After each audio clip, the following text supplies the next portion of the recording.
This is Jamie Drummond for Good Food Revolution. I'm here with Gaia Gaja here in Tuscany.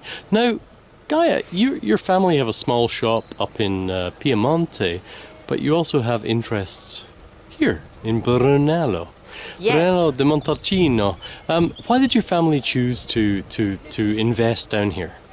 Was my father that did this investment 22 years ago in '94. It happened that in the early 90s we had the possibility to invest, so thankfully there were savings into the bank, and savings are always used to buy vineyard. To buy vineyard in Piemonte was becoming very challenging, was difficult to find something worth it available. So my father decided to think about doing something outside from Piemonte. My brother was born in '93, 14 years after me, was totally unexpected, made my parents very happy, the family was enlarging. And so this optimism and the possibility to do something more made him think about Montalcino.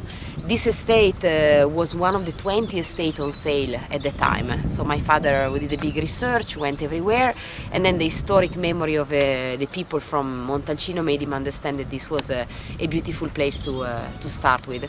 Now, how do you find the challenges with Sangiovese as opposed to Nebbiolo, which you're used to? We were giving for granted that Nebbiolo is the most complicated variety to grow with, and so that was going to be easier. With the Sangiovese, is not like that at all. Sangiovese is a very picky, noble variety. The main challenge is that in the area, despite it's little, we bought a church, and the vineyards are around the church, are 16 hectares, so not a gigantic estate, 16 hectares, but the vineyards are incredibly different one from the other, so there is a huge irregularity and difference in soil respect to Piemonte. Which is very different from Piemonte, yes. Exactly, Yeah. and which means much more research in finding different grafting that can suit the different soil, different clones, so that has been the challenge to start with. Now, one thing that I've been following over all these years is your father was, I guess he's been quite critical of the way that Brunello di Montalcino has expanded over the years. Would you mind speaking to that? The area of Brunello di Montalcino is an area that is an area of 2,000 hectares, so not a big area, but growed a lot in the last 30-40 years. So How large was it originally? In 1961 the area was 60 hectares, today is 2,000 hectares. Okay. So the area enlarged quite a lot. There has been a lot of attention on Brunello di Montalcino, a lot of people that wanted to come and to produce it and to invest. Probably due also to this big irregularity of the soils, not every area turned to be really perfect for making a Brunello 100%, and probably that's the reason why there was a big scandal in 2008 called, people refer to this scandal as Brunellopoli. So the scandal when several producers have been recognized guilty of blending other varieties to their Brunello. So there was a fraud going on. Some Brunello were made with Sangiovese and other varieties inside. So we are newcomers to Brunello di Montalcino. We make it only since 22 years, so we are not the one that have to judge, and we stay out from all the judgment. You only make two Brunello, right? We don't make Rosso, we don't make Brunello Yeah. Riserva, we make only Brunello di Montalcino. We are in an area that is part of the historic land where Brunello has always been made. That's why we focus only on the production of Sangiovese, only to one denomination, Brunello di Montalcino. You have one single vineyard and one blend of vineyards. Why do you choose to do that? We decided to divide the property maybe in a more Piemontese way, devoting to the most historic vineyard, to the one that is absolutely more different from all the other, as a single vineyard. So that vineyard is called Sugarille and is bottled alone.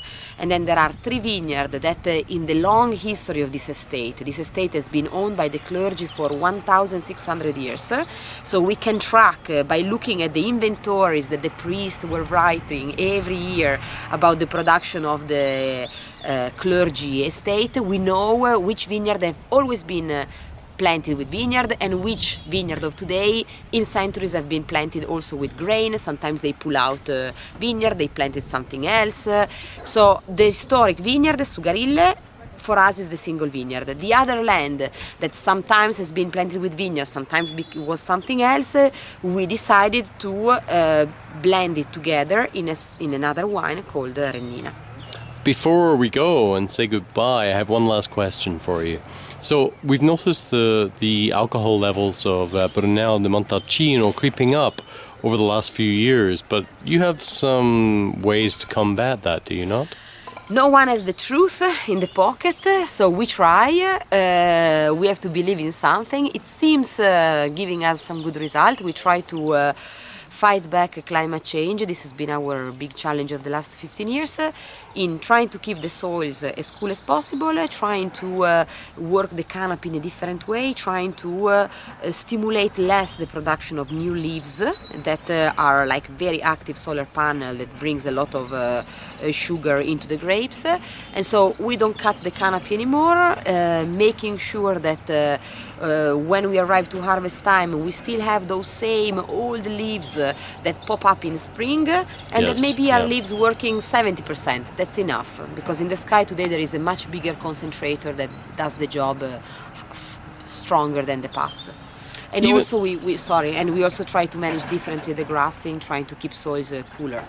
Even with some of those wines that have come up to 15%, I think your wines are still very well balanced. So.